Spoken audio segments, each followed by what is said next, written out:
Chennai Amrita group of institutions மாணவர்கள் 4 வருடத்திற்கு ஒருமுறை ஜெர்மனியில் நடக்கும் கலினரி ஒலிம்பிக்ஸில் கலந்து கொண்டு 3 தங்கப் பதக்கங்கள் வென்ற மகிழ்ச்சியான தருணத்தை பற்றி சென்னை அமிர்தா குரூப் ஆஃப் இன்ஸ்டிடியூஷன்ஸின் சேர்மன் திருமிகு பூமிநாதன் பகிர்ந்ததை பார்க்கலாம். இப்போ நம்மளோட ஸ்டூடெண்ட்ஸ் சென்னை அமிர்தாவில் படிக்கிற ஸ்டூடெண்ட்ஸ் ஜெர்மனியில் நடக்கிற குலினரி ஒலிம்பியாடில் கலந்துக்கிட்டு 3 தங்கப்பதக்கம் வாங்கினாங்க. அதுவும் 124 வருஷத்துக்கு அப்புறமா. இது எந்த அளவுக்கு உங்களுக்கு ஒரு ப்ரௌடாக இருக்குது சார்? ஸ்டூடெண்ட்ஸ் எப்படி நீங்கள் இந்த அளவுக்கு ஜெயிக்கிற அளவுக்கு வளர்த்து விட்டுருக்கீங்க, அதை பற்றி சொல்லுங்கள். மேடம், இது இந்தியாவே பெருமைப்பட்ட தருணம். கிட்டத்தட்ட 192 கண்ட்ரி கலந்துக்கிட்ட கல்னரி ஒலிம்பிக்ஸ் ஜெர்மனியில் நடக்கிறது. எவ்ரி 4 இயர்ஸ் ஒன்ஸ் ஜெர்மனியில் கல்னரி ஒலிம்பிக் நடக்குதுங்க. இது வரைக்கும் இந்தியாவில் இருந்து யாருமே தங்கப்பதக்கம் வென்றதில்லை. இது வரைக்கும் ஹையஸ்டாக வென்றது வெறும் பிரான்ஸ் மெடல் மட்டும்தான். 124 வருஷத்தோடைய இந்தியன் ஹிஸ்ட்ரியில் முதல் முறையாக 1 மெடல் 2 மெடல் இல்லை. எப்படி Oscar AR Rahman sir 2 medal win பண்ண மாதிரியே நம்ம சென்னை சம்பள ஸ்டூடெண்ட் 3 கோல்டு மெடல் வின் பண்ணாங்க கல்னரி ஒலிம்பிக்கில். அது இந்தியாவுடைய மிகப்பெரிய பெருமையான தருணத்தில் ஒன்று. ஸோ அந்த தருணத்தில் நம்மளுடைய இந்தியன் கொடியை 192 நாடுகள் மத்தியில் நாங்கள் தான் கோல்டு அப்படிங்கிற தருணத்தை வின் பண்ண அந்த மொமெண்ட் என் லைஃப்லேயே மறக்க முடியாத ஒரு தருணம்.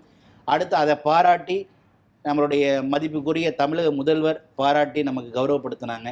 அதே மாதிரி பார்த்திங்கன்னா சென்ட்ரல் கவர்மெண்ட்டும் அதை பாராட்டி மிகப்பெரிய அளவு பெருமைப்படுத்தினாங்க.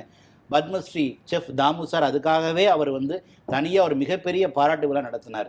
ஸோ அந்த சென்னை அமிர்தா மூலமாக இந்தியாவுக்கு கோல்டு மெடல் கிடைச்சதை நினச்சி எங்களுக்கு ரொம்ப மிகப்பெரிய பெருமை.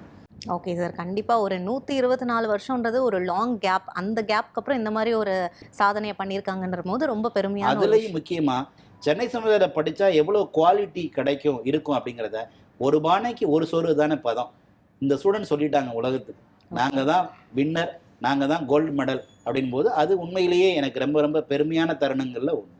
சரி, இப்போ நிறைய கல்வி நிறுவனங்கள் நம்ம பார்த்தோம் அப்படின்னா எல்லாருமே ஸ்கில்ஸ் பின்னாடி போகாமல் மார்க்ஸ்க்கு பின்னாடி தான் சார் போவாங்க. நம்ம நிறைய மார்க் எடுக்கணும், எக்ஸாமில் படித்து நிறைய மார்க் எடுத்தால் தான் நல்லா ஜாப் கிடைக்கும் அப்படின்னு நினைப்பாங்க.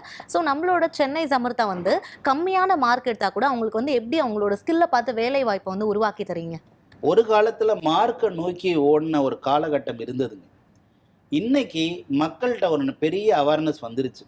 என்னன்னு கேட்டால் மார்க் மட்டுமே நம்மளுடைய வாழ்க்கையை மாற்றாது அப்படிங்கிறது படிப்படியாக இப்போ புரிய ஆரம்பிச்சிட்டாங்க.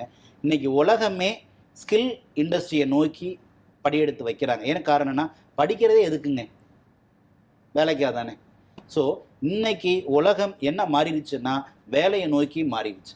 ஸோ இப்போ நாம் அதனால தான் ஃபோக்கஸ் பண்ணுறது வெறும் மார்க்கை பேஸ் பண்ணி இல்லை. ஒரு இன்னைக்கு பெரும்பான்மையான கல்வி நிறுவனங்கள் மார்க்கை மட்டும்தான் அடிப்படையாக நினைக்கிறாங்க. ஒரு மார்க் ஆவரேஜாக எடுத்தோன்னு மனசுக்குள்ளே உள்ளுக்குள்ளே ஏகப்பட்ட திறமை ஒளிஞ்சிருக்கு.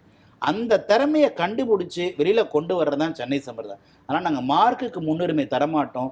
பையனுடைய விருப்பத்துக்கும் பையன்கிட்ட ஒளிஞ்சிருக்கிற திறமையும் நாங்கள் வெளியே கொண்டு வந்து இன்னைக்கு எங்கே போனாலும் சென்னை அமிர்தா ஸ்டூடெண்ட் பெரிய இடத்துல இருக்கிறதுக்கு காரணம் மார்க்குக்கு முக்கியத்துவம் இல்லை, பையனுடைய விருப்பத்துக்கு தான் நான் என்னவா ஆகணும், நான் எதை நோக்கி போகணும் அப்படின்னு இருக்கக்கூடிய அவருடைய அந்த விருப்பத்துக்கு தான், ப்ரியாரிட்டிக்கு தான் நாங்கள் ப்ரியாரிட்டி கொடுக்குறோம்.